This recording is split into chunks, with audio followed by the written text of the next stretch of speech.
This is a Hot Pie Media original. Hi, I'm Deb, and this is my podcast.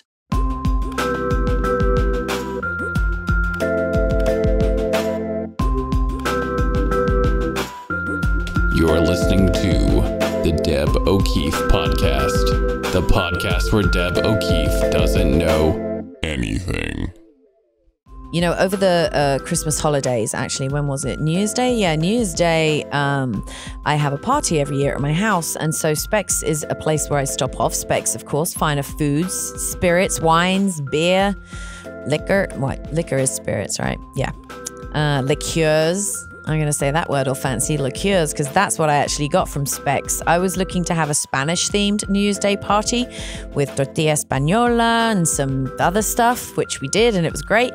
But I wanted to find this one liqueur. It's called 43, and it's from Spain. And it's like a vanilla liqueur, which sounds disgusting. It sounds disgusting to me because I don't really like vanilla, but when I lived in Spain, it was always in these drinks, and for years you couldn't get it here, but you can get it at Specs because Specs has it all. You want to throw a fancy party, you want to have people over to watch the game, whatever it might be, Specs can come up with ideas for you as well. If you want to have a theme, they can give you special cocktails. They have it all, the food and everything as well. Go to specsonline.com to find the nearest location to you. Sign up to be a Key Club member because, well, why wouldn't you? Do it right now. Go to specsonline.com.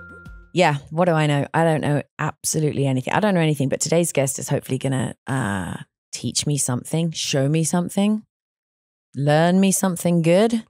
But I was just, before I introduced my guest, before he got here, actually, I was recording some audio for something, for the voiceover for something. And I did this voice, which is me, and then I did my radio voice, and it's well, like not my radio. It's not my this is my radio voice. It was my professional intro voice, and I was thinking, oh my god, what if I spoke like that all the time? So I might try it out on my guest today. We'll see what happens.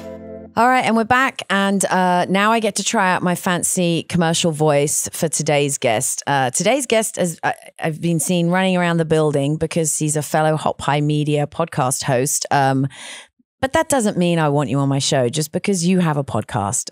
No offense, but you're all out there, all you straight white guys with beards with podcasts. You're the new read my blog. But some of you out there are really fucking awesome. My guest today included, of course, and previous guest, Tyler Coe. He has a podcast and a beard and does CrossFit, but he's awesome still. But yeah, I thought I gotta get this guy on my show. He's interesting AF, and we got to hang out recently personally, and I was like, all right, it's on. So I'll just go right into it. Justin Wren, host of Overcome with Justin Wren, is today's guest. Thank you. I'm excited to be here with you. Hi, and welcome to my show. There we go. That's the commercial voice you like. Yeah, I like it. It's got to be that way the whole show. Okay. You can't be funny with that voice. Once you put on it's like news radio. Okay, so if I was news, I would say, good afternoon and welcome to the news at 3:00. And then I go home, right? And I'm like, yes, I really would like it a little bit harder. Thank you very much. That was awesome. Let's do it again soon. Yes, that's perfect. Do people talk like that full time? I hope not. Oh God, I'm just kidding. But that was a very good radio voice. Why, thanks. Or spot voice, whatever yes, you call my commercial voice. Yes. It's like, it's good. Mind the gap. Yeah, with the accent especially. Thank you. We don't get that enough here in Austin, Texas. It'd be cool to be the mind the gap person. You know, I've been to England, been to London. I have. I actually did a TED Talk at Warwick University. Get out of the door. Really, Warwick. Yeah. That's very cool. Yeah, TED Talk. I really loved it. It was. Hang on a second. No, it was. It's not a TED Talk. Yeah, well, it was one of those TEDx talks, but they were one of the first ones to ever do a TEDx, and so they had something called Uncharted Territories. It was a whole conference on that, and I was one of the keynote guys there, and it was awesome. It was quite an experience. Congratulations on that. I really geek out on TED and TEDx. It's I mean, if you don't enjoy that, are you human? Yeah, you don't enjoy I listened to a Brene Brown one today. She is the queen. Yeah. She should be taught in school. She should. Absolutely. It should be compulsory curriculum. I learned the other day, a friend of mine was asking me something about this some Texas thing. And I was like, how do you know so much about this bullshit? She goes, this is what we were taught in school. I'm like, just Texas history. She says, yeah, I didn't learn any other history until I think high school, later years in high school. So I'm like, that's not good, Texas. I mean, you're cool. I live here. I love you, but you got to teach some other things. Knock off some of that stupid old Texas history and let's teach the kids about Brene Brown and let's teach young men and women how to coexist in the world and not grow up to be assholes. They should always teach that. I mean, it should be an absolute. Why don't they? Taught in Why school. don't they teach that? It isn't. You know what we're taught in? You get lessons like, oh, he's picking on you because he likes you. No, that guy's going to grow up to be a raper. Let's teach positive interaction between young men and women.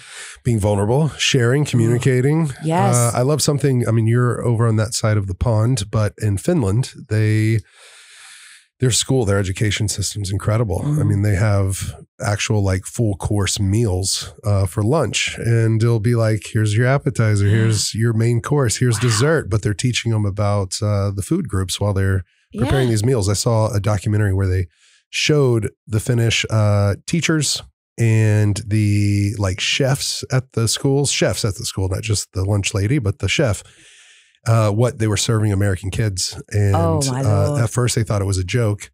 And then whenever they actually saw the squared pieces of pizza or the chicken nuggets or whatever, the spaghetti, they actually cried, some of them crying, saying, you can't feed that to children. How are their brains going to operate? How are they going to learn? That's so huge. Yeah. And they were like, they need green, dark, leafy vegetables, and they need fresh fruits and meats, leans. On top of that, the lessons that come with showing how feeding an abundance of different foods is important, right? Not only that to eat, but for kids to grow up and learn how to cook that stuff, because that's a huge problem too. And not just in America, in the UK too, but the fast food culture has made it cheap and easy for people to just drive through and pick something up when essentially for the price of that, and I've been saying this for years and years, you go to the store and buy the basic ingredients and make it yourself. It's always cheaper. I calculated a meal I made the other day at home,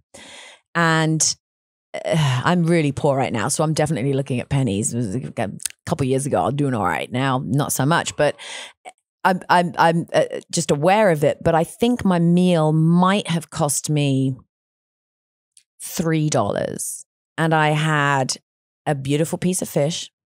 I had some greens. It was probably kale, something that I'd briefly sauteed and sprigs. And some toasted sesame oil and sesame seeds on there. And then, of course, half an avocado, some roasted Japanese sweet potatoes, a few slices of that, and I think some fermented cabbage. Or I always have like some type of fermentation with the food from a gut health. And I just, extrapolated that out of what I bought, and it was probably $3.50 maybe. And it was filling. It was clean. It was quick. I think I had a bath while the fish was cooking, and then just came out and put the sweet potatoes in there and came out and finished it. And I know that's with food deserts and other barriers, travel and connectivity. It can be difficult, but it can be done. And I think if more kids were taught that in school, we'd see less obesity. We'd see more happiness, for sure, brain health. Yeah, brain health for sure. You got to know how to. Nutrition supplements. I mean, I'm going to look up Finland food. Yeah. Well, at least their school system too. It's not required for you to graduate high school, but they have like the highest graduation rate, and the rest go into like vocational training. Oh, but they're all about that as well. Instead of pushing everybody to go to a 4-year university. Well, the documentary I was watching, who can do trades. Yeah, I wish I knew what it was called again, but they were showing that basically the American school system was created in the Industrial Revolution, and that it was basically to create people with the alarms, the big bells going off was for the factory workers, and that we're still teaching kids like they're going to become factory workers from 9 to 5 or longer. And you just get used to sitting in one place, stationary, going from class to class, and eating bad food and short breaks. Right. And no playtime, no PE, no other stimulation. Again, sunlight, sitting in a room with overhead. I mean, it's all wrong. And the amount of time that kids are at school. And I don't have kids, but most of my friends do. And hearing that some kids have to be at school at 7:30 a.m. or even 8, really. Some kids have to get up at 6 for that. Kids need more sleep. Right.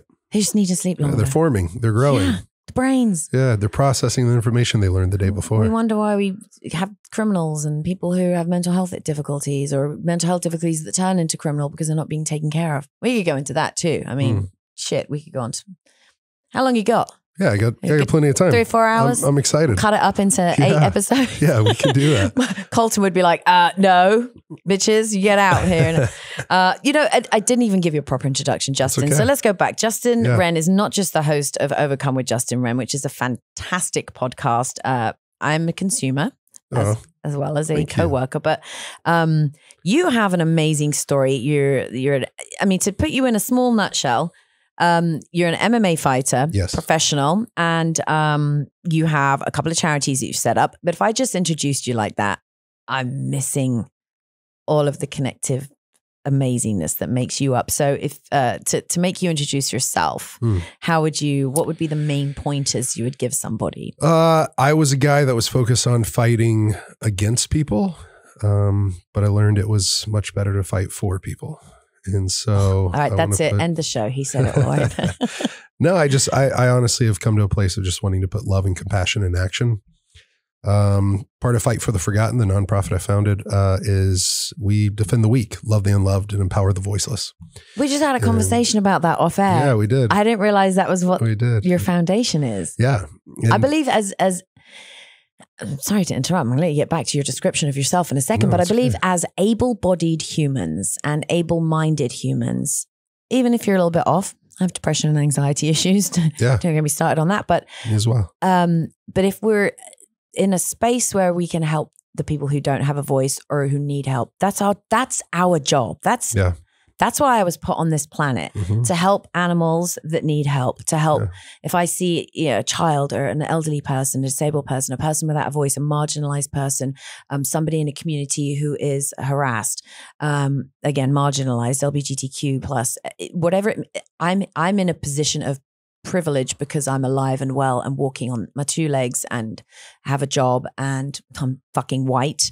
And I'm a female. I have a funny voice. That gets me places too. This is a privilege that is more of a privilege here, but it's my job. It's my moral obligation to use that to help others is what I believe. And your foundation sounds like that's exactly it. So where do I sign up? Yeah, well, it's fightfortheforgotten.org. All right. And so it's, in our fight club there is, people can join that for $5 a month or more. And what's that? Fight club? Fight club is like the Fight support. Club? Well, it's not, the first rule of our fight club is that you do speak about Fight Club, not that you don't, like the movie. I just got goosebumps. But it's huge. We're trying to build an army of supporters that can donate, a cup of coffee price, $5 a month or more.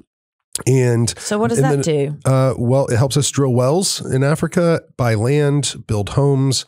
We're about to actually build an actual hospital. And there's a story behind that, obviously, but also here stateside, we do bullying and suicide prevention. So our bullying prevention is basically a program, a curriculum that's been in over 100 schools and 100 martial arts academies. And it's called Heroes in Waiting. And basically that is trying to train young people to know that they can make the world better. Oh my gosh. You don't need a superhuman strength, a cape. Yeah. A Speak hero. Up for others. Yeah. A hero is just simply someone that sees a need and takes action. Yes. So they're here to make the world better. Again, going back to that moral obligation thing. And I think in the last several years, America has come around a little bit more to see something, say something. But I've been criticized in the past for like being a busybody, getting involved. Why are you always getting involved? Well, I see some shit that no one else is doing. People are walking by. I'll give you an example. 2-year-old girl left in a swing, a baby swing, with the supporting thing around it in my local park. I used to live on the east side, on East 12th. And I was walking my dog, Blue Boy, right here behind me, RIP, late at night, 9, 10 o'clock at night. So it was dark. Found a little girl on a swing set in the park on her own. I can't leave that kid there. Yeah. She's crying. She'd been put in the swing facing these woods, like away from the rest of the park and where the cars were parked. So I'm like, this is not right. I didn't even stop to think. I just walked up to her and introduced myself and tried to get her to stop crying, introduced her to Blue, picked her up, walked her around, and found the mother who's was high in a car and whose dad walked out of the woods and told me off for getting involved in the woods is where they do the drugs, where I used to live. So I called 311. I left the scene shaking with anger that they had put their kid in the swing facing away while they shot up. Right.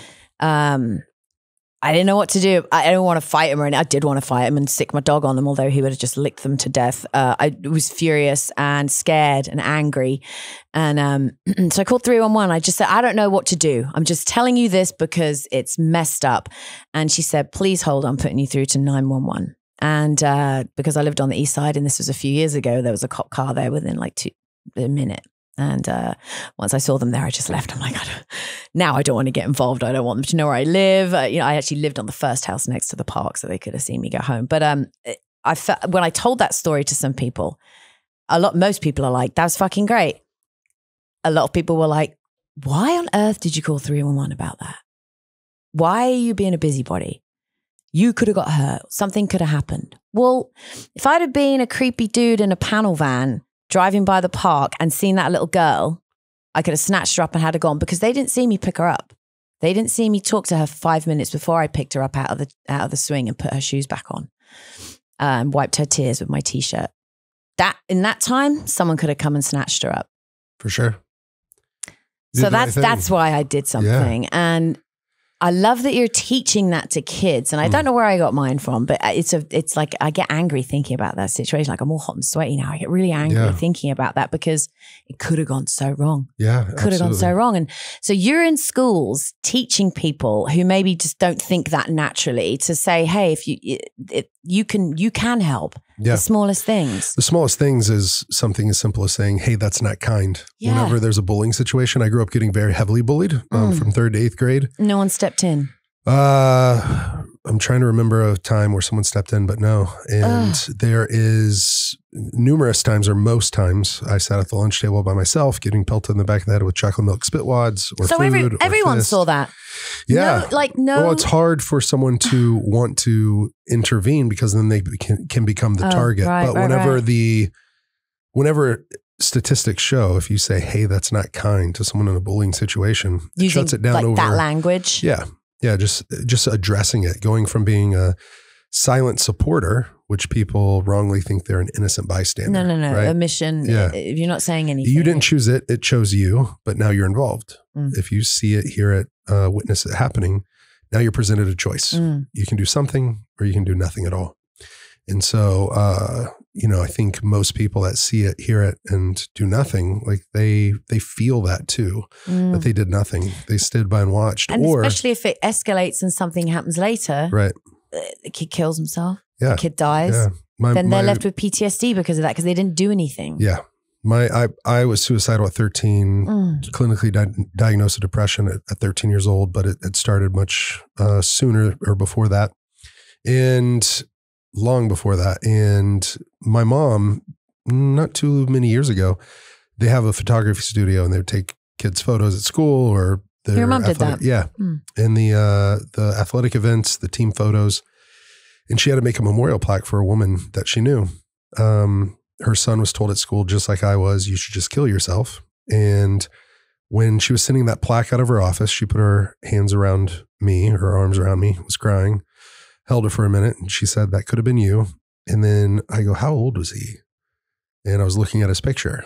He was 9 years old and he was already smart enough to know how to tie a belt and hang himself. Oh my God. And speaking 9 years old. 9 years old. Yeah. Who? But it's honestly, it's another type of pandemic we have in this world. In the US, ages 10 to 24 years old, the number 2 cause of death is suicide. In the UK, it's the number 1 cause of death between ages 10 to 24. Oh my God. But now we think post-pandemic that it's going to take number 1 for young people.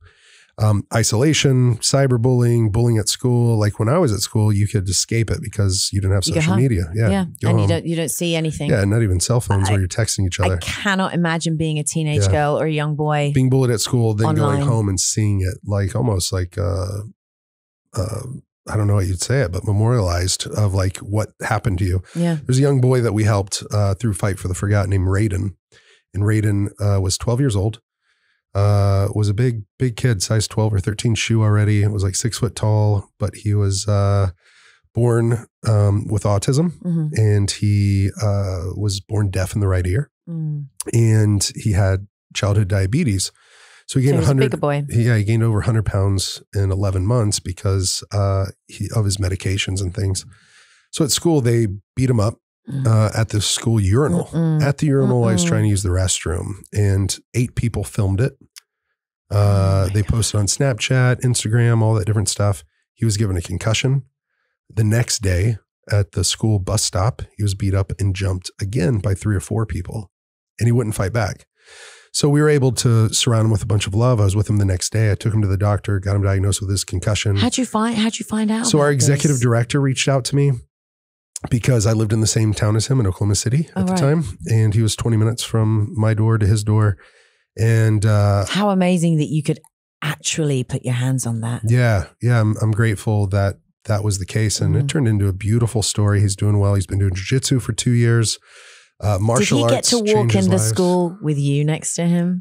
He changed schools. Okay, good. But we've got to go to a lot of places together. I took him to the fights, and first time I've ever seen in history of 15 years of fighting professionally, a kid not be able to go backstage after the fights, but before. And all the fighters knew who he was already. Oh, wow. I posted his story. It went viral, went out to like 20 something million people.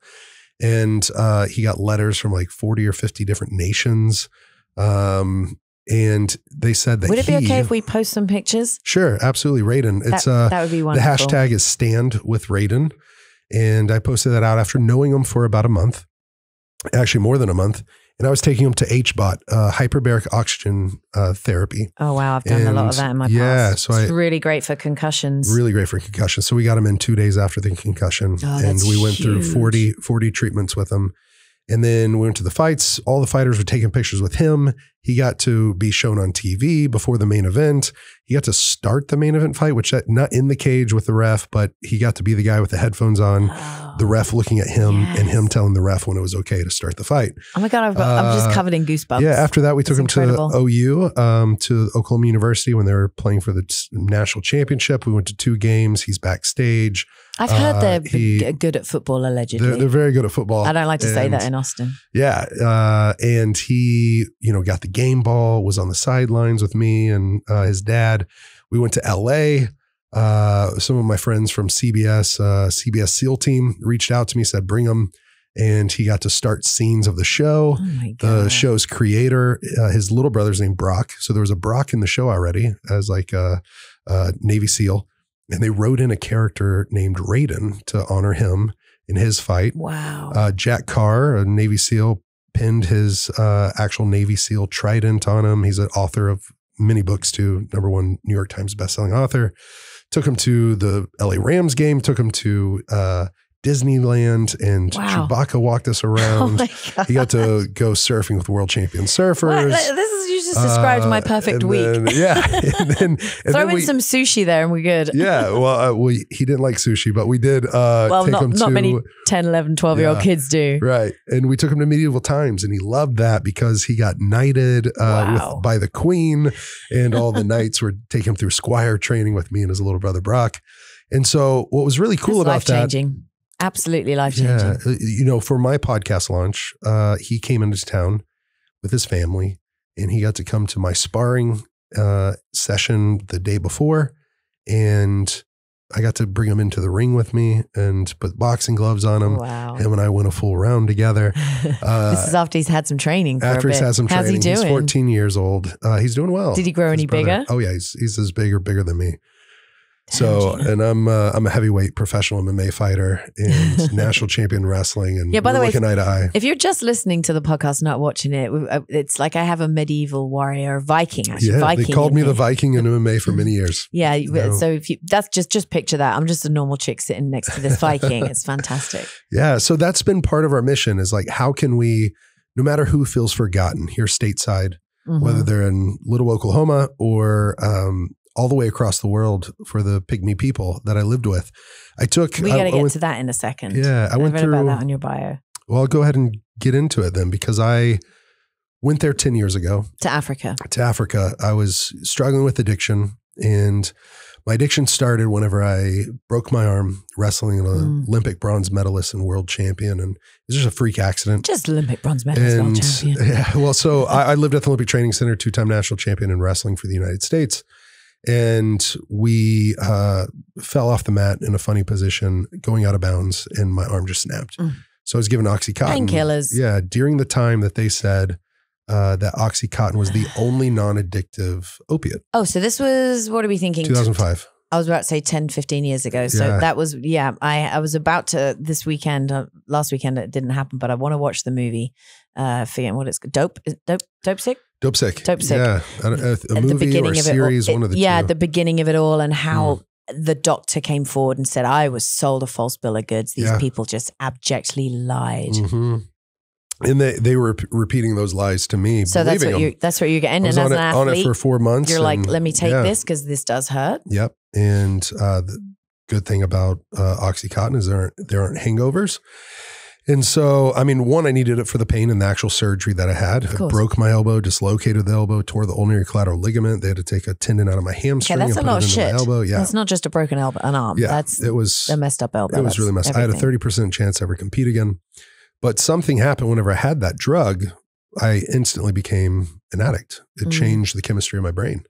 And I didn't know it had the power to do that. I thought that maybe people have a pre-wired for it, and it just activates it. They definitely have that, but after having a drug in your system, that and your body says, you can become addicted to, and lifelong addiction can start at 9 days of treatment with that. And the average prescription is like 14, 16 days. And then, so it's almost designed for you to get hooked on it. And then I was on it for 4 months without anyone ever telling me anything because you had probably surgeries and then, Yep. And so then after that, they just kept them coming for years. I had like 4 or 5 years full of prescriptions for it. Well, and then, after the first couple months, I'm sure you're like, this is good. And trying to stop, you go through withdrawal. Yeah. I mean, you stop at the 9-day mark, you're going to go through withdrawal. And so once you get hooked, I don't think I've ever had it. Surely I would know if I've ever had it, right? Probably. Yeah. Yeah. It's much stronger than like hydrocodone. I've had Vicodin. I've had, I got a really bad dog bite once from a foster dog. And I have to do a whole podcast on how many times I've been bitten. But that time sent me to the hospital twice. And they gave me morphine. Yeah. That shit was nasty. Maybe I'm not an addictive person. I don't know, but it was horrible. And is it like that strong? Stronger. No. Yeah. So it's basically heroin. I must sound really fucking ignorant now because I thought it was like maybe a little bit more than Vicodin or Oxycontin. It's a lot more. So it's it's a lot stronger than they Vicodin. give that to they did give that to kids though too. Yeah. They gave it to like teenagers. Yeah. But so there's Oxy 5s, 10, 20, 40, 80s. They were giving me 80s. That's the milligrams. So 80 milligrams. So and I would take 3-4 at a time of the 80s, and it's really, really strong. And did you join the class action lawsuit? I didn't even think about it. But it might not be too late. Okay, but I was in and out of treatment twice. But I'm pretty sure they coughed up a lot of money. I got out of treatment for substance use disorder for the second time, December 23rd. So not too long ago, just a few weeks ago. And congratulations, by the way. Thank you. It was the best thing I've ever done for myself personally. Wow. I feel real hope and even victory already in it. And so I'm kind of celebrating that beforehand. I know I have to stay on guard, have to do all the right things. I have a great support team here at Hot Pie Media with Amy, with you, with so many people. Yeah, so you're just loved by so many people. I am. I think something to point out when it comes to addiction is you can have all the support in the world.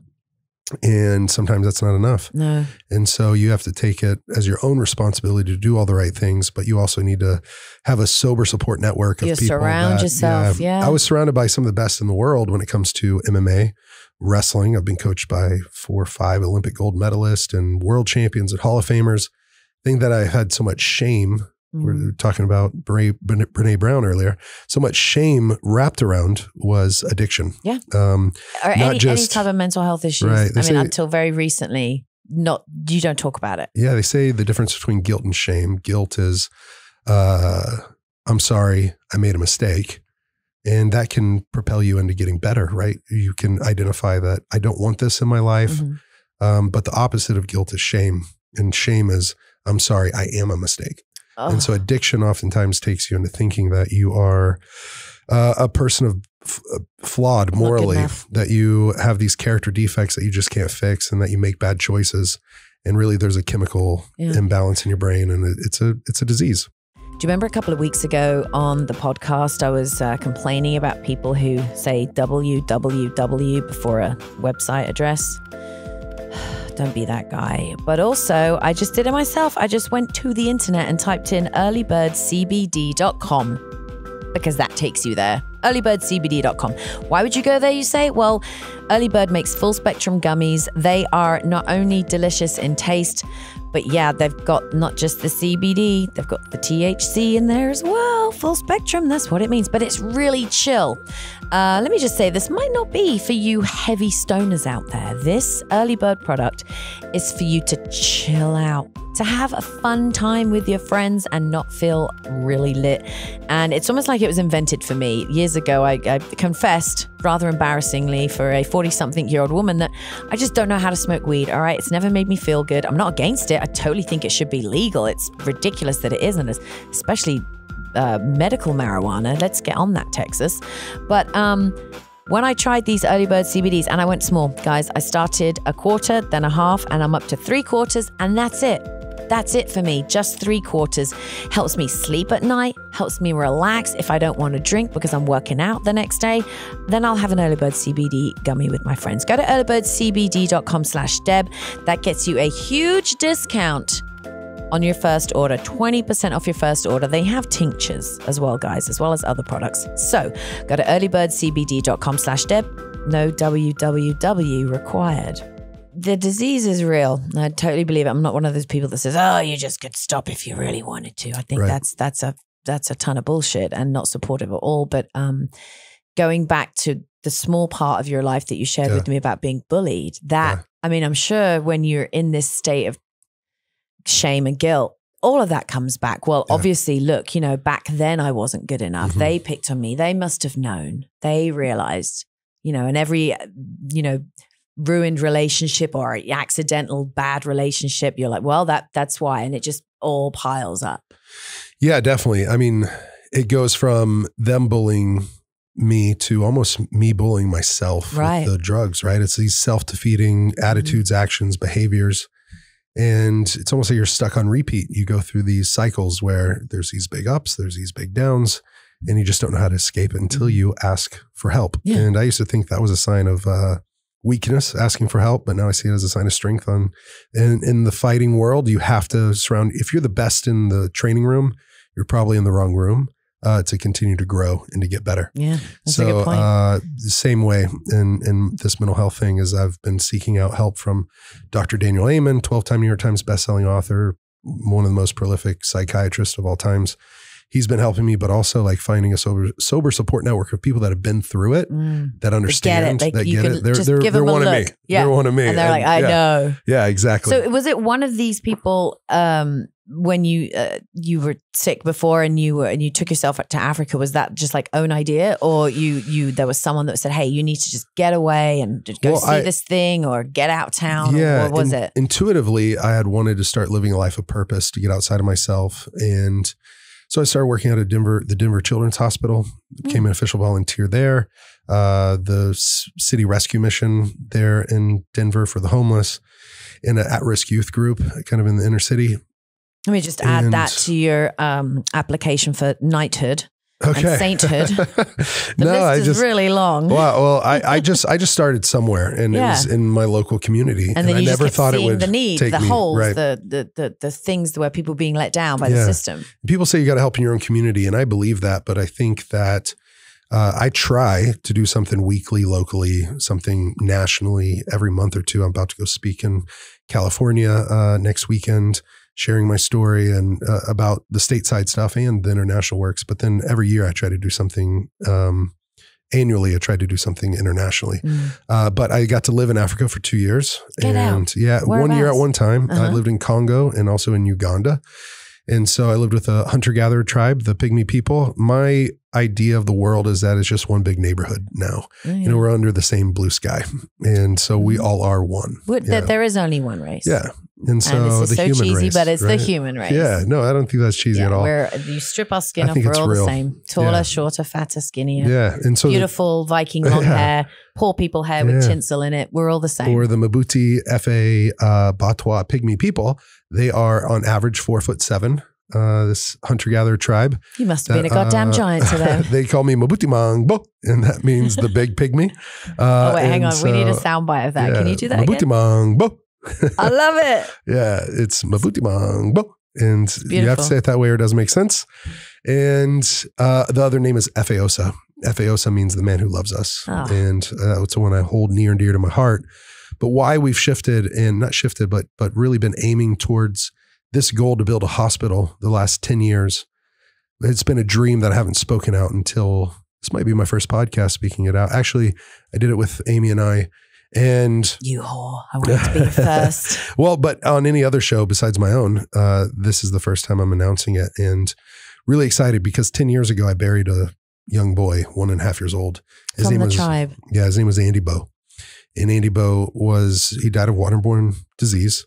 It was super preventable. Yes, absolutely, 100%. Easy, probably cheap to fix over here. $1 for the pills that would have cured him. Get out. It was $3 for the one shot cure. But when I buried him, I asked his slave master. So hang on a second. Yeah, most people don't know in the world today that there's more slaves on earth than ever in human history.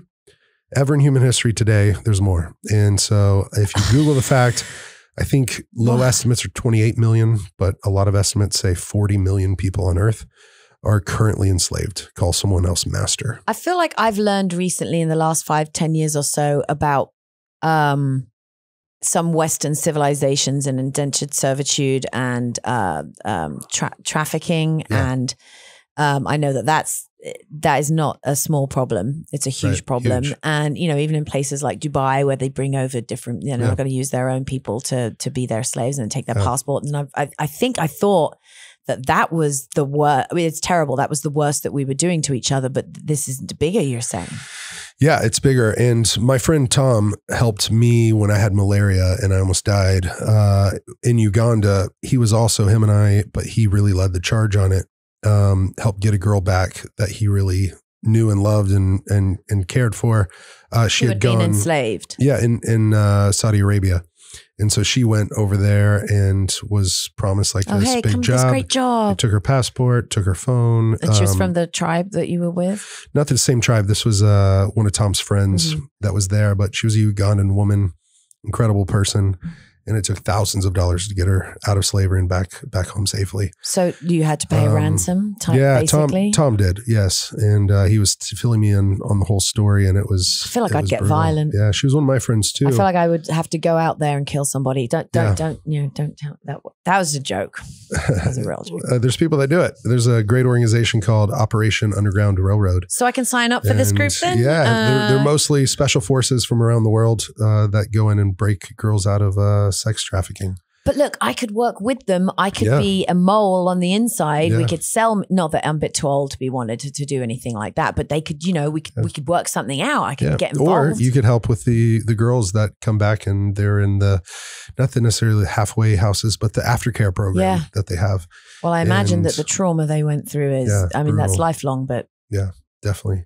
So hang on a second. You had like this whole, I didn't know anything about this. I thought we were going to be talking about MMA, your foundation. Yeah. I didn't know that you'd had this complete other life that was sort of kicked off by addiction and recovery. Yeah, it was. But it was, I never knew anything about the real world of recovery until May 15th of 2020. Me starting the nonprofit helped keep me sober for 4 or 5 years. I think 5. And it was just helping people as I helped others, getting outside of myself. I had more purpose. But along that journey, there was a lot of PTSD-like moments, whether it was being held at gunpoint by different groups or, taking women to the hospital after they were tied to a tree, gang raped, probably at least 3, I think 4 women that we took to the hospital that way. Wow. And with Andy Bo specifically, it was really hard to reconcile that I was giving my dog clean water, that people were walking 6 miles one way to go hopefully get clean water, but it wasn't really clean. Looks clean, but isn't clean because the way it was drilled. Contaminated, yeah. And Andy Bo was not just denied his slave master, saying that it was cheaper to bury him than to keep him alive, but it was $30 for the casket I buried him in. It was $6 to $8 for the shovel I used. And for the hospital there, they denied him hospital treatment twice. His mom tried to take him to the hospital. They said, nurse said at the first time she went, "You're too dirty to come in here." And the second time, the doctor told the real reason, which was, "We won't waste our medicine on a pygmy animal." And so that wrecked me. That changed me. I was still a professional fighter, still am now, but I decided to take a significant period of time off. I thought it was going to be a year, turned into another year where I went back and lived there for a year.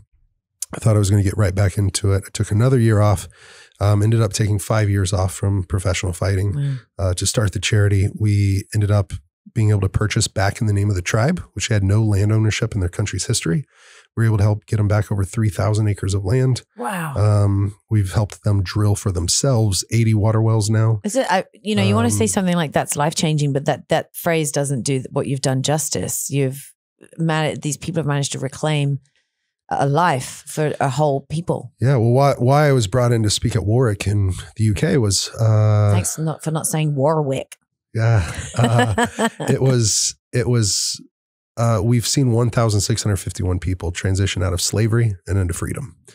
And so that's been probably what I'm most proud of, but really it's them taking it as ownership for themselves. Yeah. They drill the wells. We teach them how to, but we equip them with the tools, we educate them with the knowledge, and then they're empowered to do what they want to do for themselves. They're empowered to be the change in their own country, their own community, and in this world. Well, thank the man Jesus Christo for saying, "Teach a man to fish." Wait, was it Jesus that said that? I don't think so. I'd like to think Jesus said that. Yeah, maybe. Jesus had some good lessons. Now religion has just messed it all up, but Jesus was a good man. Jesus was great. I love the person of Jesus, what he stood for, his teachings, and the way of basically, give a man a fish, feed him for a day, teach him how to fish, feed him for a lifetime. Our whole thing is opportunity is greater than charity. Charity can be great, but opportunity is normally always better because of the way that we've dumbed down charity into handouts. What we want to do is give hand ups. Yeah. And so I think essentially if people, the handout seems nice. It's in the moment, right? And, to think of the future and what more you could have if you just learned, or if you just taught. There's a really great book called When Helping Hurts. And what people don't know is there's a lot of toxic charity out there, which doesn't mean they're ill-willed or have bad intent, but it means they have a lot of money or the follow through isn't what it should be. There's over 230,000 broken water wells in Africa right now. That is billions of wasted charitable dollars. And the reason they're broken is because no one in the community was empowered. They didn't teach anybody how to do the maintenance. How to do it, how to do the maintenance. So they didn't have anyone that... It's like giving a poor African tribe a television. Like, here, have this 68 square inch QLED. And when that goes out... well, no, you have nowhere to plug it in. Yeah, you have nowhere to plug it in. Yeah. Right. Enjoy it though. Yeah. Looks pretty. You're right. Yeah, so they need to know how to operate it. They need to know how to drill it for themselves. They need to know how to maintain it. They need to have what we do is they have a little treasury or secretary that also has a fund. The community has a fund that when it breaks, which ours don't break hardly ever, but when it does, that they'll have it to be able to at least call are well drillers that are empowered, that have their own company, their own business, social enterprise, how they can call them and say, hey, we need to have a maintenance and we've put aside $100 to fix the pump. And so huge. They can come out there and do it.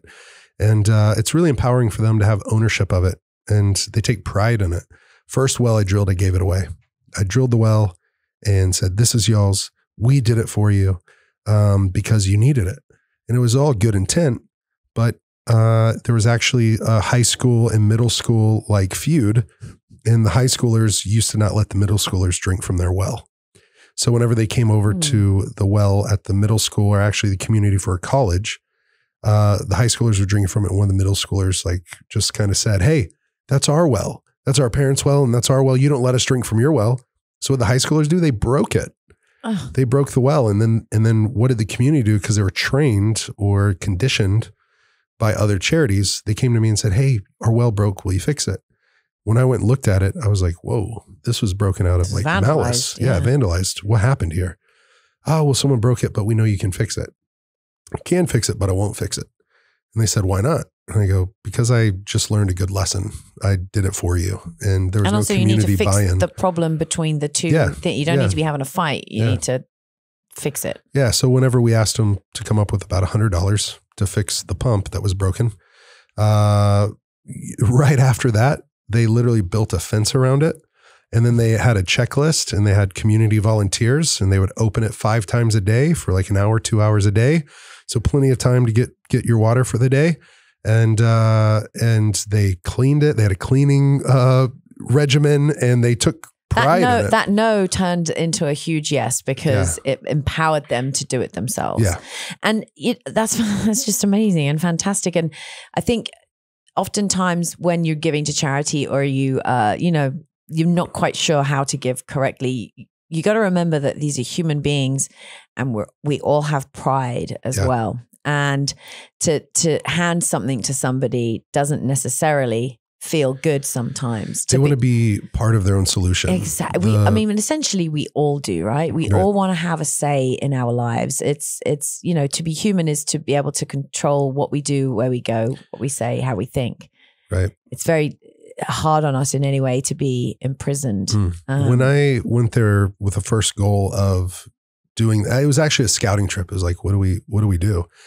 And so I went and lived for a month and I said, I want to live with them, listen to them, learn from them. So that way they show us and teach us how we can love them in the most sustainable way possible. Rather than coming in and saying, oh, look at this dump. Let's clean this up. Here's the cookie cutter blueprint solution for your problem that I know nothing about. And we're very wise, us Westerners. Well, I have clean water, and they don't. So maybe I think I know how to give it to them better than they know how to do for themselves. But whenever you really,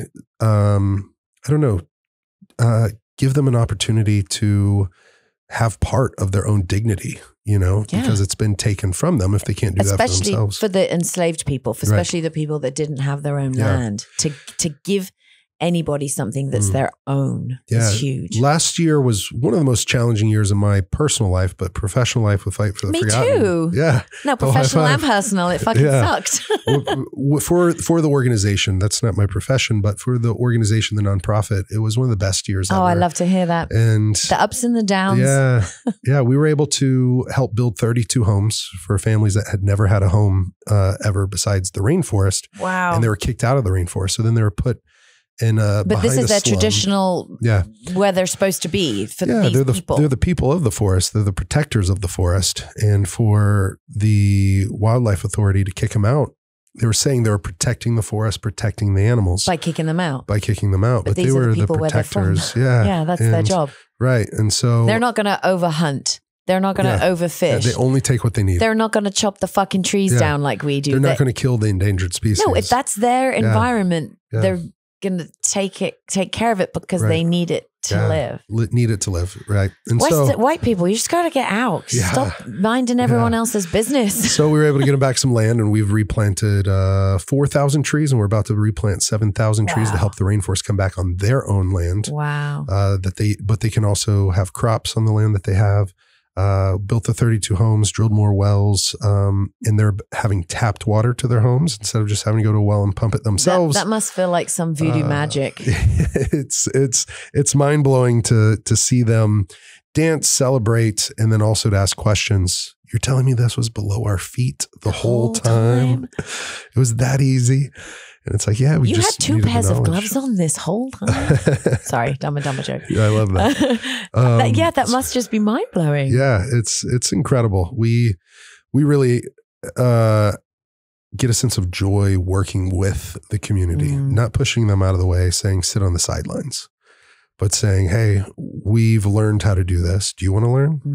And they're like, yes, teach us. Huge. And it's like, okay, we'll teach you and be part of the solution. Yeah. Also teach them how to the land that they're able to now farm. We teach them better farming practices from agriculturalists in the region. We hire them, come in and train them, plant the seeds a little further apart, or teach them how to farm for the first time oftentimes. But when they do know and they've been enslaved and they have farmed, there's no rhyme or reason to their method. It's like, their corn stalks, you're planting the seeds too close together. The cob of corn only has like about 25% to half of actual kernels on this cob because it's choked itself out, or the rains come and it's washed all away.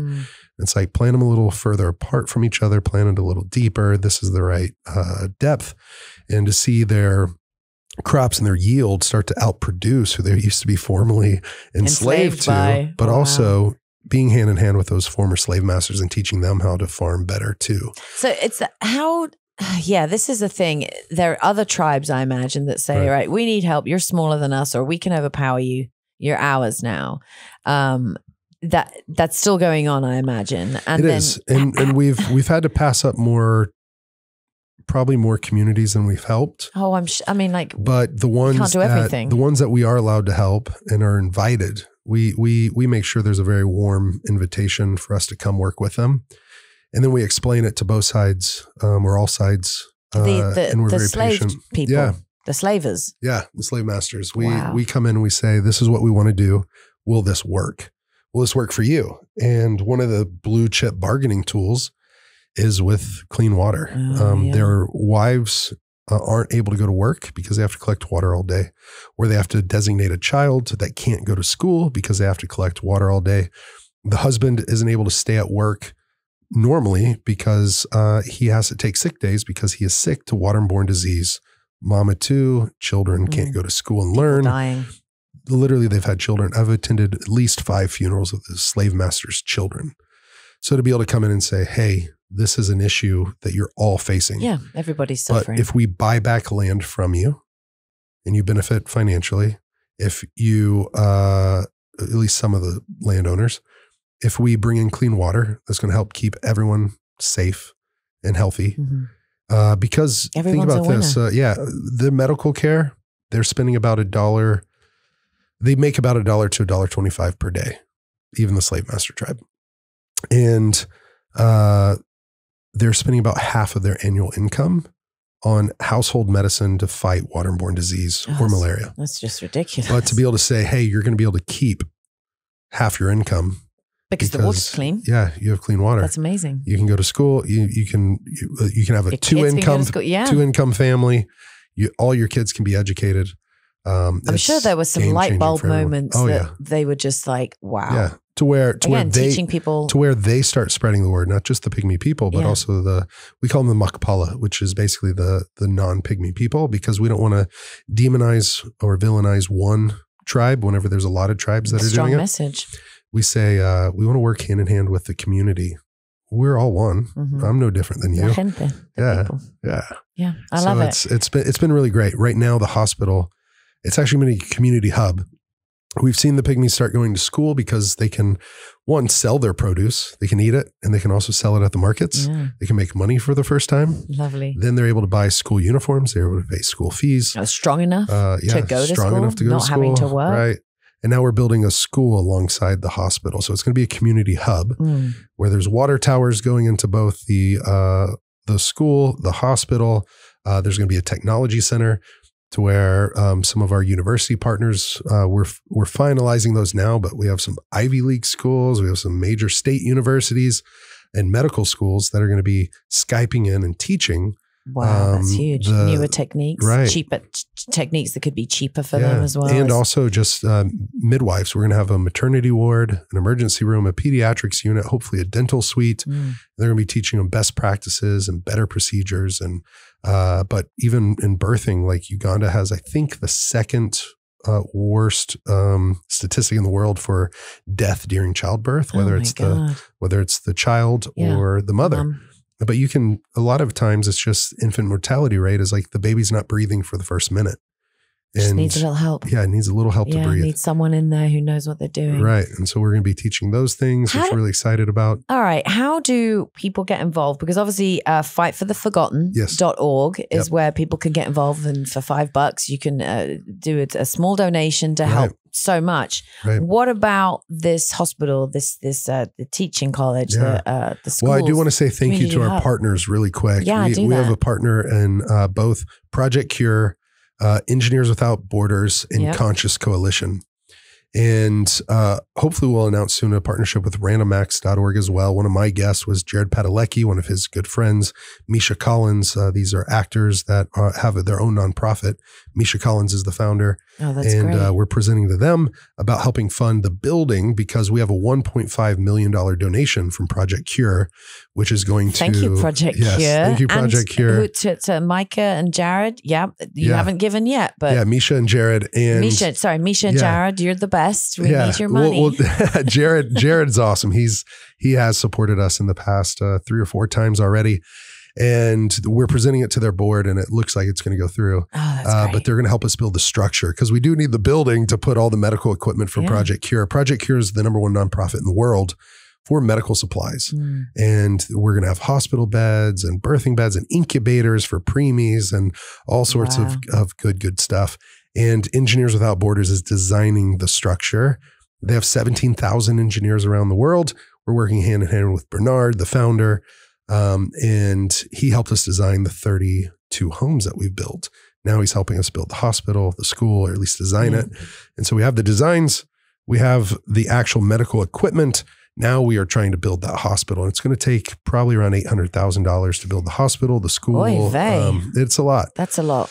It's a lot, but it's going to help thousands and thousands of people have medical care for the first time. So you're working diligently, clearly, with your group, getting all these big donors involved and, going to foundations and asking for money. But what about the little people? Can we help? How do we help? I mean, we're trying to see if medical professionals could come and actually help. But the thing that we've always done is making sure we're not doing voluntourism, which basically is paying $2,000 for a plane ticket and then going and painting a building. Yeah, no.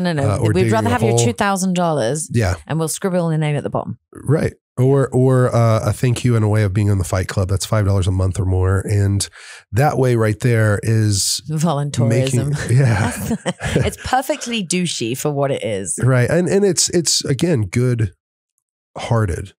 People want to do the right thing, well-meaning, but you want to make sure you're not taking a job away from somebody else. So right now it's the funding and we're trying to build an army of those people that are giving $5 a month, $20 a month, $50 a month, whatever they can give. So that way we can have a game plan and say, this is how we scale. This is how we grow. This is going to be our first proof of concept. We have the best partners in the world to make this happen. To see it through. And we got the local support. We've met with the prime minister. The president might come out and see the project. And I might take Manny Pacquiao, a world champion boxer that's also running for president of the Philippines. Yeah. Dustin Poirier might come out with us, a guy who's fought for the world championship in the UFC. Yes. Good friend of ours. I agree. Yeah. Get all the eyes on it. Get all the eyes on it. All the attention to get the attention. And then what we're going to do is go to all 8 or 9 African nations where the Pygmy people are.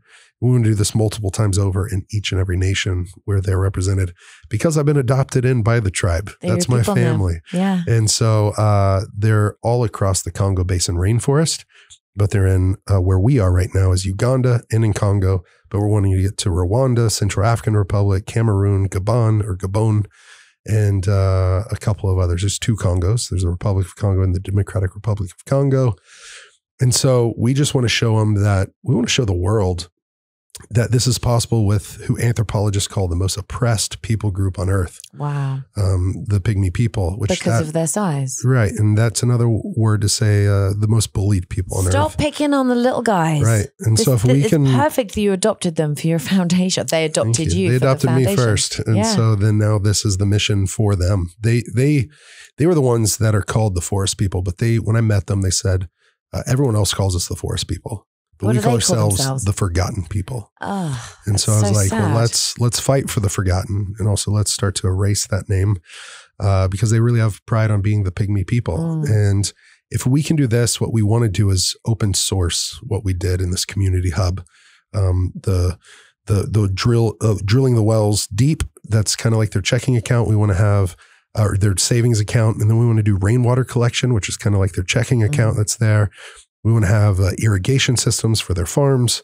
We want to have the farms up and going, the medical care, the schooling system, and the technology center. Let's give them everything they can to succeed and then let them succeed. And watch them flourish. And hands off and say, all right, let's go and do this somewhere else. Yeah. And I love how you put that as well earlier. $5, that's your cup of coffee. Literally, I do not buy coffee from the chains because I never have. I've gone from being quite well off to very, very poor, but I grew up very, very poor. And so I've always, I think, been responsible with money and can't see paying $6 for a coffee because I'll just buy a creamer. Again, look, you buy the thing of creamer that's that big, it's $3.50. You extrapolate how much it costs for one serving and then you've got your cup of coffee. It's very much cheaper to have it at home and you're not wasting a cup. So think about that. Think about your $5, $6 cup of coffee and just forego one of them this month and donate to Fight for the Forgotten. And they can just do recurring payments, right? So they don't even think about it. Don't even think about it. I love that. And you're part of it. For people. You're part of us seeing this mission through. Yeah. One-time donations are great. We really, really appreciate them. But we want people to be on the fight team. Mm-hmm. We want them to be in this fight with us for the long haul. And it's tax deductible, guys. It is. Makes your accountant think you're a nice person. It's a good thing to do. And you've made it super easy.